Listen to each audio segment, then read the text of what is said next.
So I've got a really great one for you coming up here, and I'm excited about this video, but if you like storybook endings, this may not be the video that you're looking for. However, this video will absolutely prove to you that this is the method you want to use to propagate your dogwood trees. If you want dogwood trees, not the shrubs, not the red twig and the yellow twig dogwoods, but actual dogwood trees, this is the method to use to propagate them. Here we go. I know what you guys want to see. I've been getting lots of questions about this one for a long time now.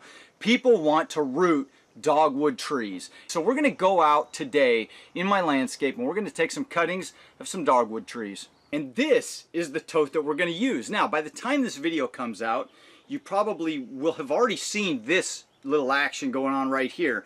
But I've got a lot of extra room in this. So if you're wondering what this is and where it came from and how I arrived at using this little deal, go back and click on the link in the description below to the Weigela video and I'll explain all of it to you there. So unlike a lot of trees, dogwood trees, oddly enough, can be rooted as softwood cuttings. Many trees need to be air layered or grafted or done as hardwood cuttings. But for some reason, dogwood trees will root as softwood cuttings, just like a shrub. And right now in my area, zone 8B is the perfect time because it's mid-June and that's when the new growth is several inches long and it's starting to just harden off just enough that it's still softwood cuttings, but it's going to hold up when I cut it from the parent plant. All right, so this here is my white flowering dogwood and this thing is getting so big I'm going to have a hard time getting material off of it, but there's some stuff lower down below that we'll be able to get to. And then we've got the pink dogwood over here. This one's a little easier. So I'm going to gather some material up and I'll show you what we get. All right, so I'm back here under the canopy and it looks like we've got some low growing, really beautiful stuff to work with here. So I'm going to go ahead and take these cuttings, and what you can do, like if you go up to this little branch that's hanging down right here, you'll want to go right below a leaf node because that's where the highest concentration of undifferentiated cells are. So there's the end of the branch, and then it goes up the branch to another node right here. I would strip all of these little branches and leaves off here and go right below that node in there. So once again, here's the branch. I'm going to go right below, or actually this thing's hanging down, so it'll be right above. And I'm going to cut a little higher above because I'm going to come back and clean that up in a minute. Alternatively, you can see this branch right here. This is pretty soft, but I'm going to try and take this right below this node here. But if you follow it up, you've got two side branches coming off. If you end up with something like that, and you want to try and take both branches, you can actually grab that like a wishbone and just strip it right off and get a little sliver of that bud down in there, and it'll have those cells that I was talking about in there just at the very bottom, and you'll be able to root that. So this is what I'm talking about. You just get this branch right here, and if you need to separate this one and this one way over here, you can just grab it like a wishbone. See if I can get my hand out of the way, and just pull. And what it does is it leaves a little bit of that bud intact with all those little cells in there that it can root from. All right, so I've got all my white dogwood cuttings. This is from that dogwood tree, and I'm going to show you how we're going to deal with this. So if I can get a little bit more up close on this one, I want to kind of show you. All right, there it is. You see that? I just kind of stripped it right off of that little bud. Some of that bud is intact, just a small amount, and there is a higher concentration of those undifferentiated cells at that point. You wouldn't want to cut this higher up on the stem because all the cells that are going to make the roots mostly are down in that little area. So that's what I'm talking about when I say just kind of rip it off and keep a little bit of bud intact, and when you rip it off it'll do that naturally. So now we've got that little cutting, and what I'll do is just cut down. These leaves are just gigantic and they'll lose a lot of moisture. They're going to transpire quite a bit, and so we want to cut these down so they don't lose as much moisture.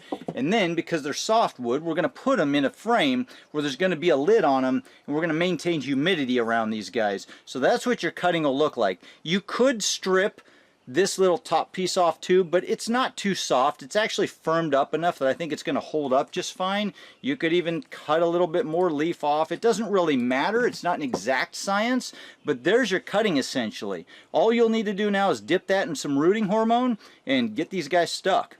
Now here's a different cutting I wanted to show you. This one I didn't rip off like a wishbone. This one actually had the whole bud intact down at the bottom there. So all I'm going to do on this one is we're just going to grab all these lower leaves and just rip them off. And actually I ripped the bud off. But it doesn't matter because there's still some intact. But ideally you would just pull those little leaves off. Then we'll cut the leaves in half or more. And then we've got our cutting. Let's show you again. So there's the same type of cutting right here, and I'm just gonna actually pull off these lower branches without ripping the whole thing apart this time. And you can see what's left is that whole bud site right there where all those leaves came out of. And then what we'll do is just cut it just a hair below, and that's where all those little cells are, right in that area. Now for these cuttings you might need a higher concentration of rooting hormone. I use the Hormidin 3 because they are trees. You might get away with something weaker, but I really like this Hormidin 3 and I use it for a lot of these types of plants. So I just get a pile of them together in my hand there to where all those ends are lined up right there. And then we'll get our hormone, dip it in, shake off the excess, and there you go. And here's a quick little tip, and one thing that I like to do when I take a fresh cutting, I want to make sure that that end of that cutting where I just cut it is still somewhat moist from either the plant or I wet it a little bit. It's best not to wait too long before you dip it in that rooting hormone because you want all those little juices to work together and that hormone to start absorbing in. If you cut those things and wait too long, wait 15, 20 minutes, a half hour, that end will just kind of dry up and harden off, and it will be tougher for this little cutting to accept rooting hormone. Alright, so I've got all our cuttings ready to go. I've dipped them in rooting hormone. The next thing we do is just stick them in place. Now, before we do that, I did dip these in the rooting hormone, and sometimes what I like to do, actually a lot of the times, I like to just set these off to the side and let them sit for 15 minutes or so that rooting hormone gets a chance to kind of absorb into the plant a little bit. And then I stick my cuttings.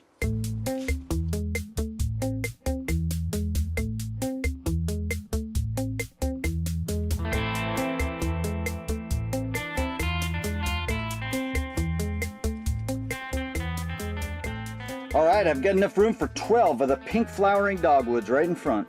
And one thing to keep in mind if you've got a project where you're taking a while to get all the cuttings is bring a little spray bottle and occasionally just mist the top so they don't dry out.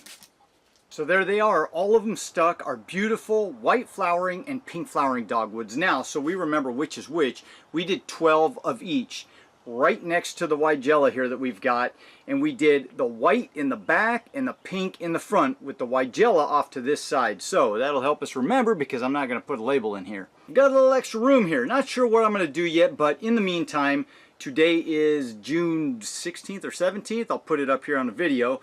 I'm going to go put these on the north side of a building like I've been telling you guys for a long time now. I am in the northern hemisphere. If you're down in Australia, New Zealand, South Africa, those kind of places.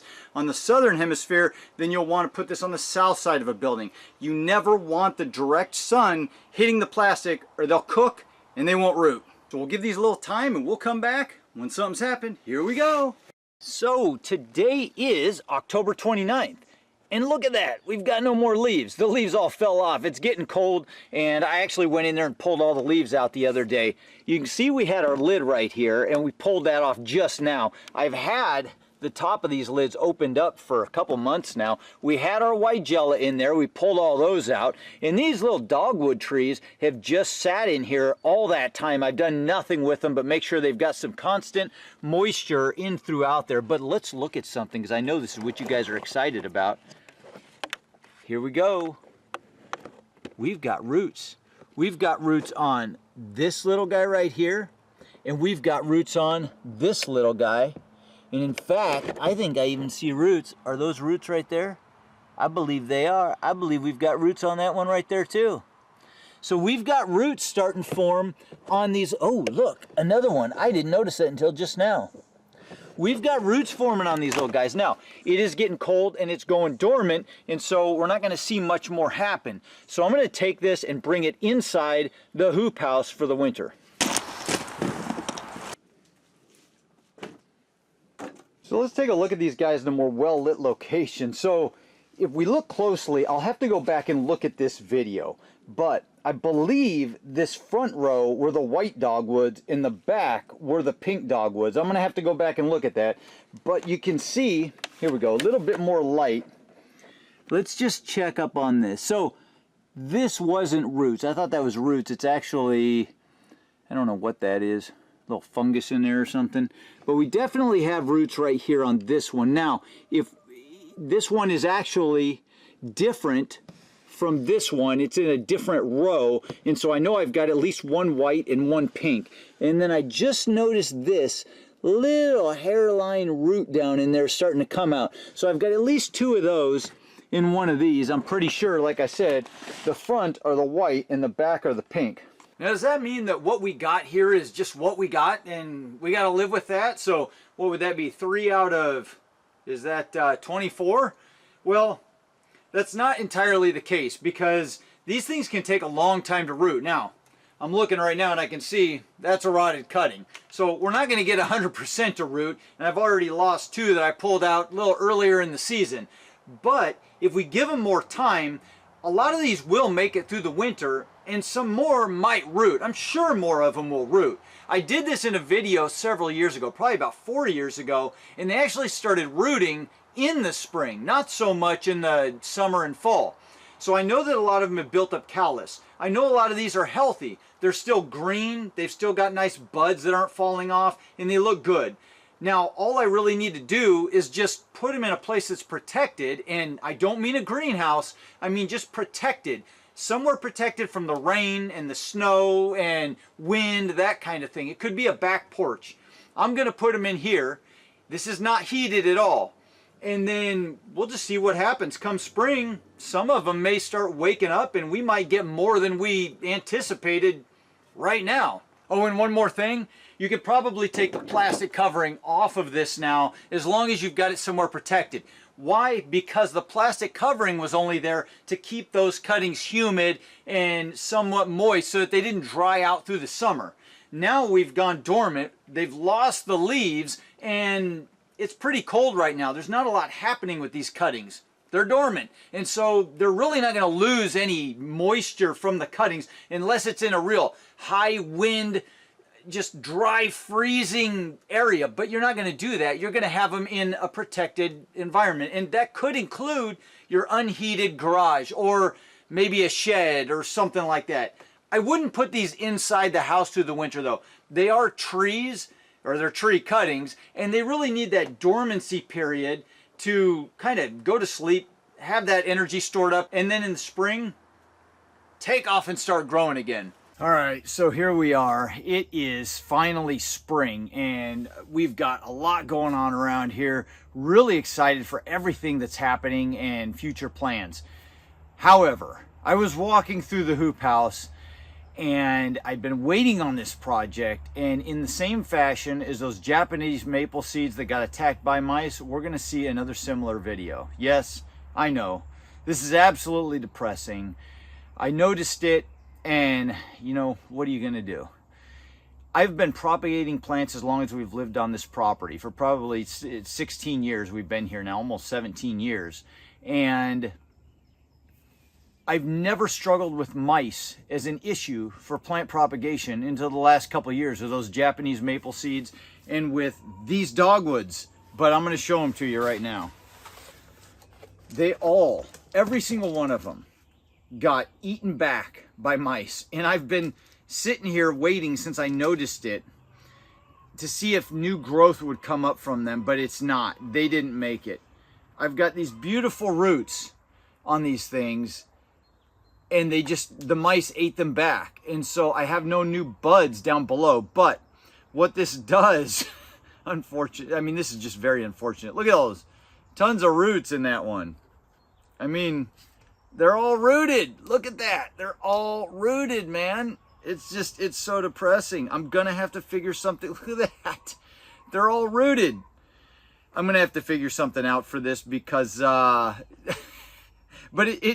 this does go to show you guys that this is how you propagate tree dogwood. They root as softwood cuttings. I'm going to do another one of these projects, but this time I'm going to go to more extreme measures to protect these from the mice through the winter. So there you go. So this isn't all of them, but it's a bunch of them that rooted. I just thought I'd pull them all out and show them to you guys so that you can see that this is absolutely a very good, viable way to root these dogwood trees as cuttings, softwood cuttings in the spring. And they do very well. Unfortunately, the tops of every single one of them, including the ones I didn't pull out of there, are just every single one of them cut off by mice.